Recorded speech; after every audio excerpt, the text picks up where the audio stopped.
ഉദരത്തിലിരുത്തും. ഇനി ഞാൻ പറയുന്നു, അതെൻ്റെ കിരീടമാണ്. ഇനി തൃശ്ശൂർ, ഇനി തൃശ്ശൂരാണ് എൻ്റെ നെറ്റിപ്പട്ടം.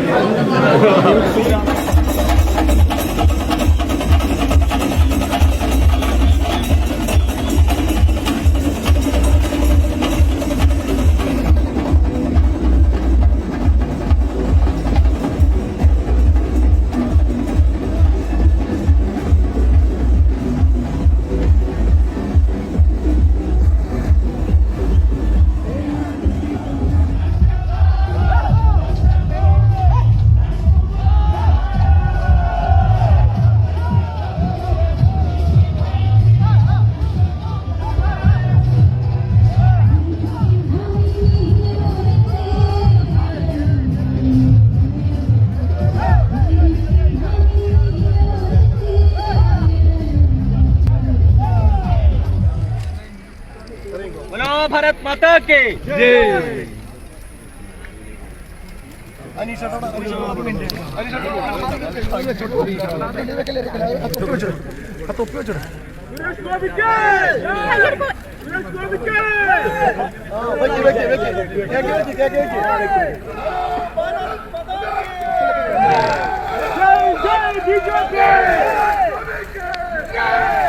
स्वागतम सुस्वागतम, स्वागतम सुस्वागतम, स्वागतम सुस्वागतम, स्वागतम सुस्वागतम, एसजी की स्वागतम, एसजी की स्वागतम, एसजी की स्वागतम, स्वागतम सुस्वागतम, स्वागतम सुस्वागतम, एसजी की स्वागतम.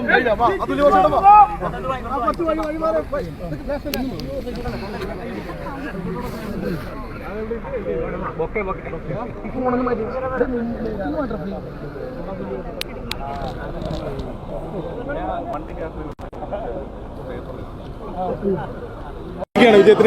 ആദ്യ പ്രതികരണം ഇപ്പൊ ഒരു 10-15 എണ്ണമായി. തൃശ്ശൂരിലെത്തിയ ശേഷം എന്ത് തോന്നുന്നു? തൃശ്ശൂരിൽ എത്തിക്കൊണ്ടിരിക്കുമ്പോഴും നടത്തി ഇത് വളരെ വളരെ ഭാരിച്ച ഒരു സ്നേഹ വായ്പാണ് ഈ വിജയം എന്നാണ് അങ്ങനെയാണ് ഞാൻ ഉദ്ദേശിക്കുന്നത്. ഇതിൻ്റെ ഭാരം ഇനി ഉത്തരവാദിത്വത്തിൻ്റെ പേരിൽ ഏറിക്കൊണ്ടേയിരിക്കും. ആ ഭാരം ഏറ്റാനും നിർവഹണത്തിലൂടെ ആ ഭാരം എല്ലാവരുടെയും തൃപ്തിയിലേക്ക് എന്നെ വിശ്വസിച്ച ഒരു സമൂഹത്തിൽ വോട്ട് ചെയ്ത സമൂഹം എന്ന് പറയുന്നത് എനിക്ക് വേണ്ടി വോട്ട് ചെയ്തവർ മാത്രമല്ല, അല്ലാത്തവരും അവരുടെ ഇഷ്ടത്തിനാണ് വോട്ട് ചെയ്തിരിക്കുന്നത്. അപ്പോൾ അവരുമെല്ലാം ഇവിടുത്തെ ജനങ്ങളുടെ ഭാഗമാണ്, വോട്ടേഴ്സിൻ്റെ ഭാഗമാണ്. അവരുടെ എല്ലാം തൃപ്തിയിലേക്ക് എൻ്റെ ഉത്തരവാദിത്വം അത് ഭാരമാണെങ്കിൽ അത് അവരുടെ തൃപ്തിയിലേക്ക് ഇറക്കി വയ്ക്കാൻ സാധിക്കണം. അതിന് ജഗദീശ്വരൻ്റെ വലിയ അനുഗ്രഹം ഉണ്ടാവണം, ഇതിലും വലിയ അനുഗ്രഹം ഉണ്ടാവണം എന്ന് മാത്രമാണ്. ഞാൻ ഈ 5 വർഷം വെറുതെ വൈലവേ ചെയ്ത് കളയാനായിട്ട് എനിക്ക് താല്പര്യമേ ഇല്ല. ഓരോ ദിവസവും ഓരോ നിമിഷവും ഞാനിവിടെ ഇല്ലാത്ത സമയത്ത് പോലും ഇവിടുത്തെ ചിന്തകളും ഇവിടത്തേക്ക് വേണ്ടുന്ന മുന്നോട്ടുള്ള കുതിപ്പല്ലെങ്കിൽ പോലും ഒരു ഒരു ഒരു മൂമെൻറ്റിനുള്ള എല്ലാ ചിന്താശക്തിയും പ്രവർത്തനശക്തിയും, ആ പ്രവർത്തന ശക്തിയുടെ പേരിൽ ഒരു വലിയ പ്രവർത്തന മികവ്, ഇതെല്ലാം എനിക്ക് 5 വർഷത്തിനുള്ളിൽ ജനങ്ങളെ സമാധാനിപ്പിക്കാൻ വേണ്ടി നിർവഹിക്കാൻ സാധിക്കണം. വീട്ടമ്മമാരുടെ വോട്ടാണ് ഗുണമായതെന്ന് പറയുന്നുണ്ട്. കേന്ദ്രമന്ത്രി എന്നായിരുന്നു, എന്താണ് അതിന്റെ യാഥാർത്ഥ്യം? ഞാൻ അന്നും പറഞ്ഞില്ലേ, ഇതൊക്കെ ജെയ്സണൊക്കെ കേട്ടതല്ലേ, നിങ്ങൾ കേട്ടില്ലേ? അല്ല, ഡൽഹിയിലേക്ക് പോകുന്നു എന്നൊക്കെ പറയുന്നു. രാജും നിഖിലും ഒക്കെ എല്ലാവരും കേട്ടതല്ലേ? എന്താ ഞാൻ പറഞ്ഞത്? തൃശ്ശൂർ ഒരു കേന്ദ്രമന്ത്രി കിട്ടുമോ? ഞാൻ അതിനെക്കുറിച്ച് പറഞ്ഞതല്ലേ, ഇനിയും ഞാനത് പറഞ്ഞുകൊണ്ടിരിക്കുന്നു. നമ്മുടെ ഒരു ആഗ്രഹമാണ്. എൻ്റെ ആഗ്രഹം ഞാൻ അവരോട് പറഞ്ഞിട്ടുണ്ട്. അത് നടക്കട്ടെ. നിരവധി വലിയ പദ്ധതികൾ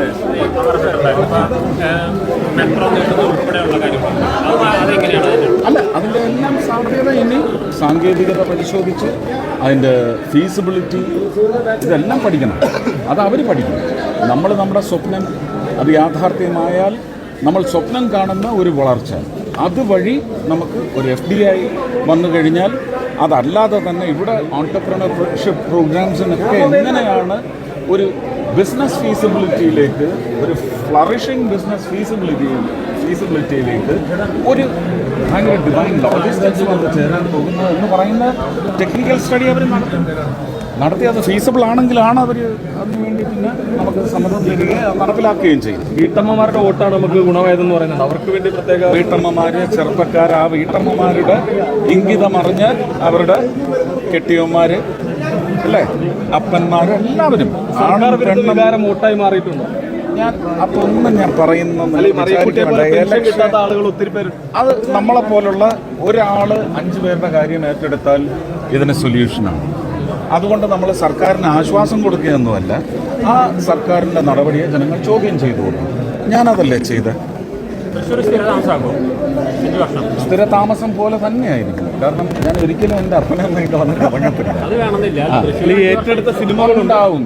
ഞാൻ ഇവിടെ തിരഞ്ഞെടുക്കപ്പെടാതെ ഇവിടുന്ന് എന്നെ എടുക്കാൻ അനുവദിക്കാതെ പറഞ്ഞയച്ചപ്പോൾ ഞാൻ ഇവിടെ എടുക്കാൻ വേണ്ടി ഞാൻ നിന്നില്ല.